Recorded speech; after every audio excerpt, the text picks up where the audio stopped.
Jesus, ele fala: fiquem em Jerusalém, capítulo 1 que nós lemos, até que vocês sejam revestidos. E quando ele fala isso, ele começa a subir. Irmãos, ele começa a flutuar mesmo, subir, a Bíblia diz isso. E as pessoas que estavam ali começaram a olhar aquela cena. Era uma cena que não era comum, um homem voar. Jesus estava sendo elevado aos céus. E eles estavam tão extasiados com aquela cena que talvez nem prestaram muito atenção nas palavras que Jesus disse: ficar em Jerusalém. Jesus, ele vai subindo e as nuvens vai cobrindo ele, a ponto de as pessoas terem dificuldade de vê-lo. Os anjos que estavam junto com Jesus, eles olham aquela cena e vê aquele povo lá embaixo, que eles estavam praticamente em transe, tudo parado olhando para o alto.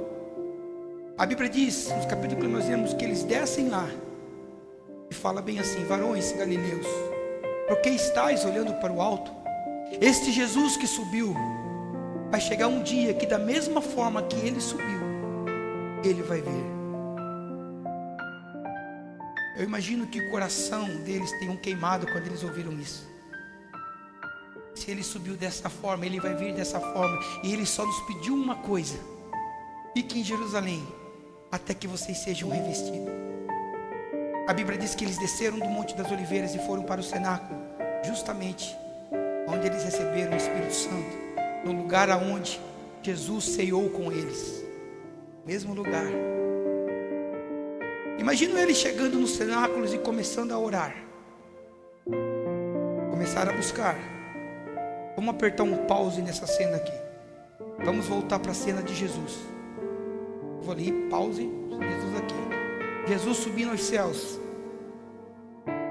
Eu vou tentar contar para você, desenhar, e você vai pintando a história. Jesus subindo e começa a adquirir uma atitude, começa a sair da atmosfera, começa a entrar numa outra dimensão. Ele sai desse espaço físico e passa para um espaço metafísico, uma outra dimensão. De repente ele já se encontra nas regiões espirituais, nas regiões celestiais, e aqueles dois varões com ele, em direção ao céu, em direção à cidade de Deus. A Bíblia diz que a cidade de Deus tem os seus portões. Um dia nós falaremos sobre isso. Mas à medida em que eles foram em direção à cidade, lá de fora grita um anjo, aquele que o salmista escreveu: levantai, ó portas, levantem suas cabeças, levantem esses portões eternos, para que entre o Rei da Glória. Aleluia. Essa cena acontecendo, imagine comigo, os anjos lá para o lado de dentro da cidade perguntando: mas quem é esse? Porque eles não conheciam Jesus. Anjo não é onipresente. Anjo não pode estar em mesmo todos os lugares. Existem ordens designadas específicas para anjos atuarem em alguns lugares específicos. E aqueles anjos estavam no céu guardando os portões eternos. E aí os anjos de fora: é Ele, o poderoso na batalha, o Senhor dos exércitos. Ele é o Rei da Glória. Todo mundo se apavora, é Ele. E os portões então se abrem. Eu imagino Jesus adentrando na cidade santa. E aquela cena que eu descrevi aqui esses dias, aquela cena em que João vê, Wagner, quando ele começa a andar, os cabelos começando a ficar branco, os olhos como chamas de fogo começam a se transformar, aquele manto branco no cinto, no peito, aquele cinturão dizendo: Rei dos reis, Senhor dos senhores. Aqueles pés como latão reluzente, aleluia. O rosto, como o rosto brilhava mais do que a luz do sol. E ele chegando em glória do céu, ele chegando ali diante do Pai. De repente o Pai chega diante dele e fala: meu filho, vem aqui. Irmãos, Paulo escreve em Filipenses 2 dizendo que Jesus, ele se despiu da glória, ele abriu mão do seu poder, ele abriu mão da sua onipotência, ele abriu mão da sua onisciência para se tornar homem, para viver nessa terra. Fazia 33 anos que ele não via Deus, o Pai. Você consegue pensar nisso? É coisa de louco, não é? 33 anos sem ver, somente sentir e interagir. E ele arrasta para o céu o quê? Um corpo ressuscitado. E ele chega diante do Pai, o Pai o abraça e fala: você venceu, meu filho. Você venceu. Senta no trono para que se cumpra toda a profecia, para que um dia todo joelho se dobre nos céus e na terra, e também debaixo da terra. Senta aqui no trono, filho. Jesus fala para o Pai: ainda não. Você vai entender por que eu estou conjecturando dessa forma. Ainda não. Eu imagino Jesus olhando assim para o Espírito Santo e dizendo: Pai, agora é a vez dele. Agora é a vez dele, Pai. Porque quando tu firmaste uma aliança com a nação de Israel. Lá no Antigo Testamento, tu desceste no monte, tu habitou em tabernáculos, tu habitou no meio do povo, tu esteve com eles, tu já desceu, Pai, tu viveu com eles até um determinado tempo. Tanto que a Bíblia descreve que Abacuque foi o último profeta que teve as revelações da parte de Deus. Quando Deus ele se enche do homem, ele retira-se da terra e há um silêncio de 400 anos, aonde ninguém mais ouvia a voz de Deus. Deus ele sobe aos céus, de repente Jesus ele fala, não, eu vou lá. E aí no Nova Aliança, Jesus ele desce e ele habita entre os homens, habita entre nós. Ele vive, ele cumpre a lei, ele morre, ele ressuscita, estabelece a igreja. E o que ele faz depois? Ele sobe. Aí eu imagino essa conversa entre o pai e o filho, falando, não, você já desceu, eu já desci, falta ele, nós precisamos mandarmos ele de volta, porque ele já habitava na terra. Em Gênesis 1 você vai ver que o Espírito ele habitava sobre a face das águas, ou sobre as águas. Ele habitava em Adão, ele interagia, o Espírito Santo estava na terra. Até que você vai ver no capítulo 6, versículo 3, dizendo que Deus ele tira o Espírito da terra. Por quê? Porque os homens o machucaram. A Bíblia diz que o Espírito ele é sensível. Os homens entristeceram. Ali Deus ele fala em Gênesis no capítulo 6, 3, dizendo que o meu Espírito não irá mais contender com o homem, não ficará mais para sempre no homem. E Deus retira o Espírito Santo da terra naquela ocasião. Desde então, para o homem sentir o Espírito Santo, irmãos, ele tinha que ser ou rei, ou sacerdote, ou profeta. Eram somente essas três classes que tinham o Espírito Santo. Ninguém podia ter o Espírito Santo, e o Espírito Santo não permanecia. Deus ele falou, o meu Espírito não vai permanecer para sempre. Então quando eles profetizavam, o Espírito vinha, tomava o profeta, profetizava. Quando o profeta falava, o Espírito retornava a Deus. Quando o sacerdote era tomado, o Espírito vinha. Quando o Sansão era tomado pela força, o Espírito se manifestava nele. Ele fazia o que tinha que fazer e depois o Espírito se retirava. Era dosado. Moisés ele vivia momentos em que ele tinha o Espírito Santo. E a ponto quando ele separa os 70 para auxiliar, ele pede a Deus para que Deus consagre aqueles 70. Deus fala, não, vou tirar um pouquinho de você e vou colocar neles. Era dosado. O Espírito Santo não estava na terra. Eu contei isso para que você possa entender o diálogo de Deus. Não está na Bíblia isso, estou conjecturando, você vai entender o porquê. Ele estava ali falando, agora é a vez dele, nós precisamos mandá-lo de volta.